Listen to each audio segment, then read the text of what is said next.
मैंने अभी आप लोगों को एक क्वेश्चन सॉल्व करके दिखाया था, जिसमें जो मुझे कमेंट में क्वेश्चन दिया गया था, एक बच्चे ने पूछा था, वो मैंने आपको सॉल्व करके दिखा दिया।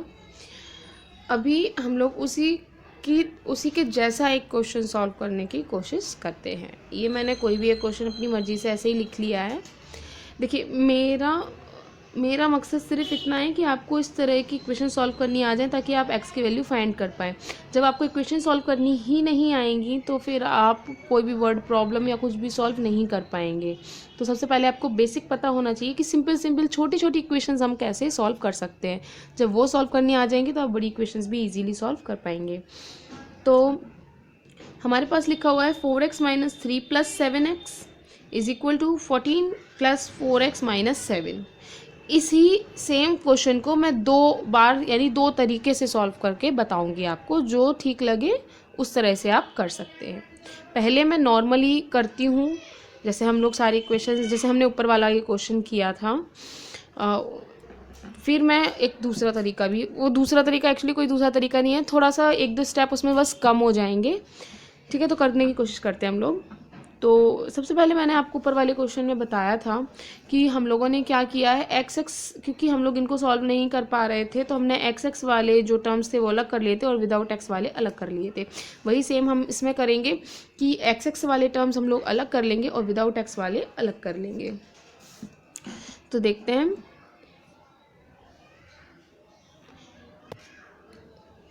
फोर एक्स और क्या है 7x और क्या है 4x, बस 1 2 3, x में सिर्फ 3 ही है। इधर क्या है 14, इधर क्या है 7 और इधर से क्या भेजना है हमें 3। तो 1 2 3 4 5 6 टोटल 6 थे। 1 2 3 4 5 6 टोटल 6 थे। ये ऐसे ही रहा, ये और ये सारे x वाले मैंने इक्वल के इस तरफ लिख लिए और ये और ये सारे विदाउट एक्स वाले मैंने इक्वल के दूसरी तरफ लिख लिए। अब आप देख रहे होंगे कि मैंने इसमें किसी भी तरह के कोई भी साइन नहीं लगाए हैं। ठीक है, तो ये तो मैंने एज इट इज़ लिख दिया, इसके आगे कुछ नहीं था तो इसके आगे कुछ भी नहीं है, ये प्लस में है। ये देखिए, अब आप यहाँ पर भी बच्चे गलती कर देते हैं। ये प्लस का 7x है ना। तो अगर आप ये देखेंगे कि ये इक्वल के इस साइड था, यानी लेफ्ट हैंड साइड पे था, यानी उल्टे हाथ की तरफ था LHS में, तो ये इक्वल के लेफ्ट हैंड साइड में था। ये अभी भी कहाँ पर है, लेफ्ट हैंड साइड में ही है। मैंने बीच से 3 को ज़रूर गायब किया है, लेकिन इसको इक्वल के दूसरी साइड नहीं भेजा। ये जहाँ पर था ये वहीं है। ये LHS में था 7x और ये अभी भी LHS में ही है, तो इसका जो साइन है वो चेंज नहीं होगा। इधर प्लस में है ये 7x, तो ये प्लस में ही रहेगा। लेकिन इधर पर देखिए, ये जो 4x था ये RHS में था, राइट हैंड साइड में था, सीधे हाथ की तरफ था, और अब ये इक्वल के लेफ्ट हैंड साइड में है, उल्टे हाथ की तरफ है। तो ये अब प्लस का 4x था, तो जो इस साइड आके किस में चेंज हो जाएगा, माइनस के 4x में। मैंने आपको ये देखिए बताया था कि जब कोई प्लस में होता है तो वो इक्वल के दूसरी साइड जाके माइनस में चेंज हो जाता है, माइनस में होता है तो प्लस में चेंज हो जाता है। ये मैं आपको पिछली वीडियो में डिटेल में बता चुकी हूँ, आप उनको देखिएगा, समझ में आ जाएगा।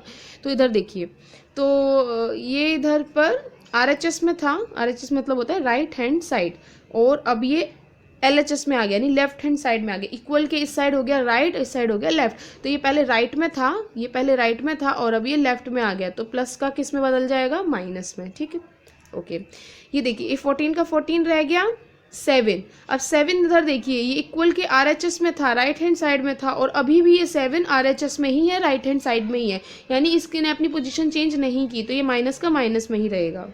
इधर देखिए, जो 3 था ये LHS में था और अब ये 3 जो है वो RHS में आ गया है, यानी कि सीधे हाथ की तरफ आ गया, उल्टे हाथ से। ठीक है, तो ये पहले 3 के आगे क्या था, माइनस, तो जब जैसे ही ये इक्वल के दूसरी साइड जाएगा तो ये कहाँ चला जाएगा, I mean कौन सा साइन आ जाएगा, प्लस का साइन आ जाएगा। ठीक है, इतना क्लियर हो गया। अब देखिए, हम एक काम करते हैं, 2-2 करके सॉल्व कर लेते हैं। इन दोनों को पहले सॉल्व कर लेते हैं, इसे बाद में करेंगे। सिमिलरली इन दोनों को सॉल्व कर लेते हैं, इसे बाद में करेंगे। मैं सिर्फ स्टेप्स आपको एक एक स्टेप करके बता रही हूँ, ताकि आपको कोई डाउट ना रह जाए। जो मन में सॉल्व कर सकते हैं या रफ में सॉल्व कर सकते हैं वो ये स्टेप गायब कर सकते हैं, और जिनको कोई भी डाउट है वो प्रॉपरली ये स्टेप सॉल्व कर सकते हैं। इसमें कोई लॉस नहीं है, बस आपको थोड़ा सा ज़्यादा लिखना पड़ेगा। तो चलो, बीच में क्या है हमारा, प्लस है। तो 4x मैंने दोनों बताया, तो दोनों में x x है तो x से कोई लेना देना नहीं है, x लिख देंगे हम लोग। दोनों में x था तो मैंने x लिख दिया। डिजिट्स को सॉल्व करेंगे, इधर क्या है 4, इधर क्या है 7, 7 और 4 को प्लस करना है, 4 7 7 11 11, और इसको मैं ऐसे ही लिख दूंगी। मैंने बताया ना इन दोनों को सॉल्व करेंगे, इसे बाद में करेंगे, तो मैंने इसे ऐसे ही लिख दिया। मैं चाहूँ तो ये सब साथ में भी सॉल्व कर सकती हूँ, लेकिन आपको ना फिर समझ नहीं आएगा, कंफ्यूज हो जाओगे। तो इस तरह से था, तो मैंने इन दोनों को सॉल्व कर लिया, इसे बाद में करूँगी। सिमिलरली अब इन दोनों को सॉल्व कर लेती हूँ, इसे बाद में कर लूँगी। बीच में माइनस लगाए, 14 में से 7 गए, तो 14 में से 7 गए तो ये हो जाए 9 12 13 14, 14 में से 7 माइनस करने हैं, 1 2 3 4 5 6 7, यहाँ तक हटा दो तो कितना बचा, 1 2 3 4 5 6 7, कितना बच रहा है 7। वो इसको बाद में करूँगी, तो इसको ऐसे ही लिख लेती हूँ, लिख लिया मैंने। अब बीच में क्या है माइनस, दोनों में x है तो उससे मतलब नहीं है, हम x लिख लेंगे। बेटा देखो, जब भी प्लस करो या माइनस करो, अगर x है तो दोनों में होना चाहिए, और नहीं है तो फिर किसी में भी नहीं होना चाहिए, तभी हम उन्हें प्लस या माइनस कर सकते हैं, अदरवाइज़ नहीं कर सकते।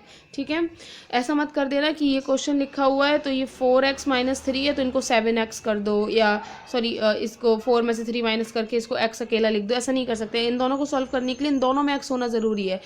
इसमें x नहीं था इस 3 में, इसलिए तो इस 3 को उधर भेजा, और इसमें x था और इन दोनों में नहीं था, इसीलिए तो इसको इधर भेजा, है ना।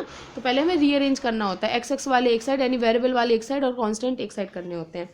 तो इन दोनों को माइनस कर देंगे, दोनों में x था तो मैंने x लिख दिया, और 11 में से 4 को माइनस कर दो, तो 11 में से 4 को माइनस करना है, यानी कि 9 10 11, 11 में से 4 माइनस करना है, 1 2 3 4, ठीक है। तो 1 2 3 4 5 6 7, कितना बच रहा है 7।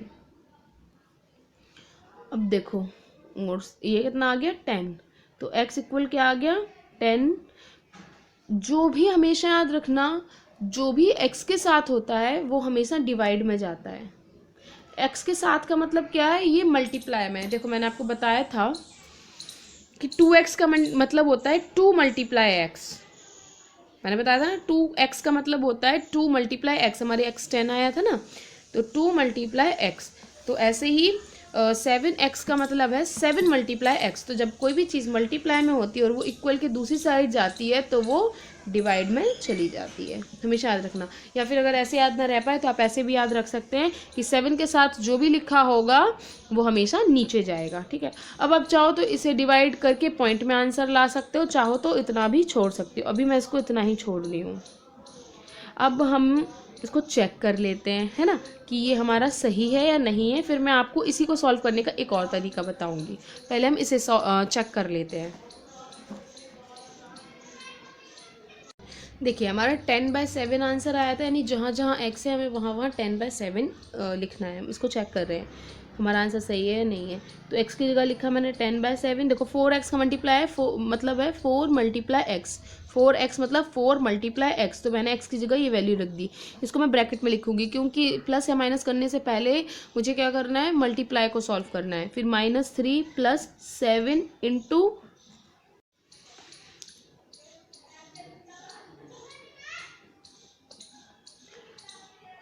ये हो गया 7x मतलब 7 × x इक्वल 14 + 4 × x, यानी 10/7, और ये माइनस का 7।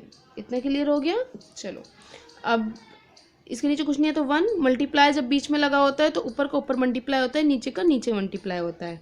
तो 40/7 -3 + 7 से 7 कटा, ये हो गया 10 इज इक्वल टू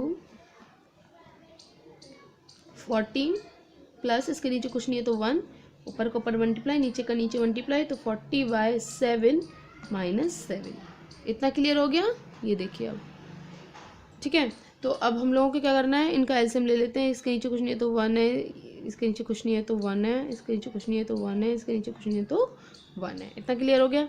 7 1 और 1 का हम एलसीएम लेंगे तो 7 ही आएगा। हाँ, मुझे ना रिक्वेस्ट आई थी बच्चों की कि मैं फ्रैक्शन को ऐड करना और सब्ट्रैक्ट करना बताऊँ। मैं उस पर भी बहुत जल्दी वीडियो डाल दूँगी, तो आप लोग वो देख लेना। बाकी जिसको ये सॉल्व करना आता है उसको समझ में आ जाएगा, जिसे नहीं आता है मैं अभी 1 या 2 दिन में उस पर भी वीडियो डाल दूँगी।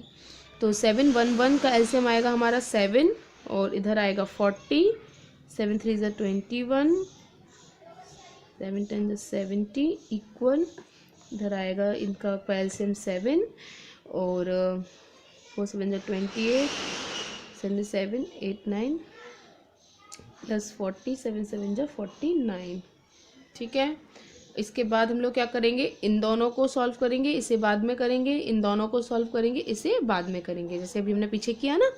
तो 40 में से 21 को माइनस करो तो 10 में से 1 गए 9, 3 में से 2 गए 1 और प्लस 70 1 में 7 इक्वल, इन दोनों को सॉल्व करो, प्लस है बीच में तो 8 9 10 11 12 13 138 माइनस 49 1 में 7।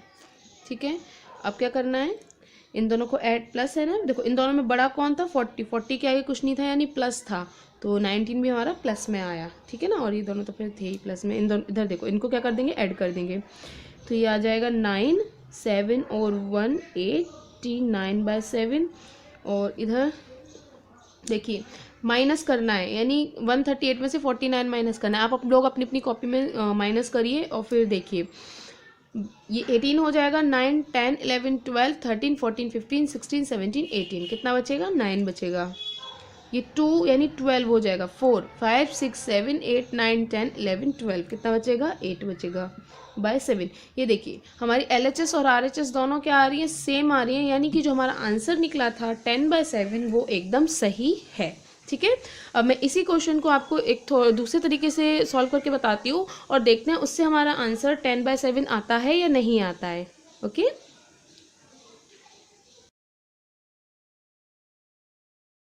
सॉरी किसी वजह से रिकॉर्डिंग रुक गई थी, मुझे पता नहीं चला था। तो मैंने अभी ये सेम क्वेश्चन सॉल्व कर दिया जिसका 10/7 आंसर आया था। हम लोग सेम क्वेश्चन को दूसरे तरीके से सॉल्व करते हैं जिसमें हम लोग चेक करेंगे कि हमारा इस मेथड से भी 10/7 आंसर आ रहा है या नहीं आ रहा है। अगर इस मेथड से भी हमारा 10/7 आंसर आ गया तो हम ये इससे भी सॉल्व कर सकते हैं, इस मेथड से भी, और अभी मैंने जो आपको मेथड बताया उससे भी सॉल्व कर सकते हैं। ठीक है, तो देखिए यहाँ पे ये हमारा क्वेश्चन था। यहाँ पर हमें इस मेथड के लिए ये देखना होता है कि LHS में और RHS में दोनों में क्या चीज़ सेम है।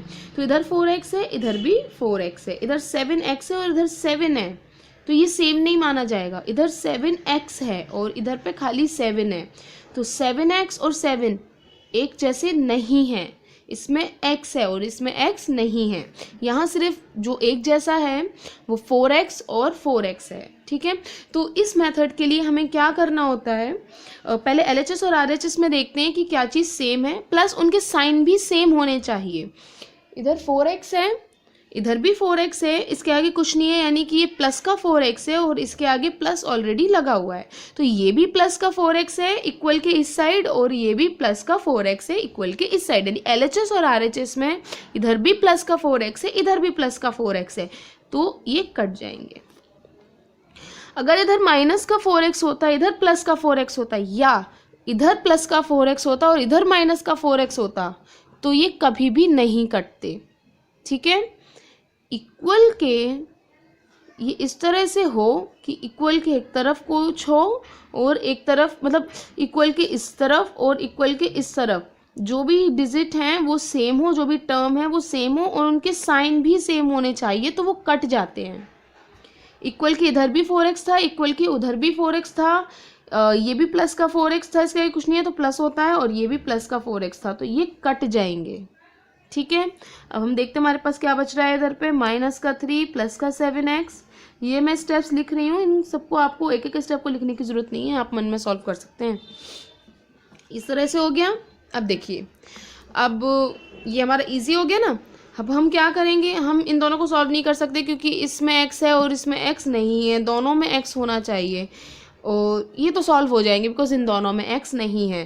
तो इधर पर क्या एक्स्ट्रा है, -3, तो ये 7x इधर ही रहेगा, इसके आगे मैं कुछ भी नहीं लगाऊंगी। क्यों नहीं लगाऊंगी, क्योंकि इसके आगे क्या लगा है, प्लस, और जब मैं इसको अकेला लिखूंगी आगे लिखूंगी तो ये प्लस फिर हमें आगे लगाने की ज़रूरत नहीं होती है, क्योंकि कुछ भी नहीं है तो प्लस ही होता है। ठीक है, और इधर है ये, इन दोनों को सॉल्व कर दूंगी क्योंकि इन दोनों में x नहीं है, तो 14 में से 7 गया, कितना बचेगा 7। क्लियर। अब देखो इन सब में से मैंने अभी इसको ना ही सॉल्व किया और ना ही कहीं पर लिखा है, इसको मैं इस साइड भेजूंगी, इसको मैं इक्वल के इस साइड भेज दूंगी। अब देखो 3 जो है ये हमारा 3 पहले इक्वल के इस साइड था यानी LHS में था, अब मैंने 3 को RHS में भेज दिया इक्वल के इस साइड। पहले ये जो 3 था वो लेफ्ट हैंड साइड था, उल्टे हाथ की तरफ था, अब जो ये 3 है वो सीधे हाथ की तरफ है, राइट हैंड साइड यानी RHS में है।